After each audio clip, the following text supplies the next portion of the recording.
ইসলামী দলের যারা নেতৃত্ব বা আমরা যারা ইসলামী দল করি বারবার নারীদের কথাটা নিয়ে আসে।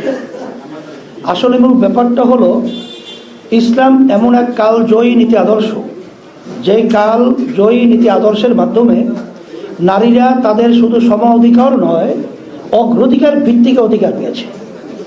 আজকে এটা আমাদের কথা বলতে এখন সহজ হয়েছে। আপনাদের কাছে যারা বিশ্ব মুরব, যারা তামাম দুনিয়াকে পরিচালনা করে, তাদের চরিত্র, তাদের ইতিহাস আজকে জাতির সামনে এরকম দিবালোকের মতো পরিষ্কার হয়ে গেছে যে তারা মেয়েদেরকে নিয়ে কত জঘন্যতম, ঘৃণ্য এবং লজ্জাজনক ভাবে তারা নারীদেরকে ব্যবহার করে এবং কিভাবে তাদেরকে অবমূল্যায়ন করে, এটা আজকে বিশ্বের কাছে প্রকাশিত হয়েছে। যার কারণে আমরা পরিষ্কার বলবো আমার সাংবাদিক বন্ধুদেরকে এবং যারা এই ঘরানার চিন্তায় আছেন, ইসলামই হলো একমাত্র নারীর মর্যাদা নিশ্চিত, সম্মান, সুরক্ষা একমাত্র নীতি আদর্শ।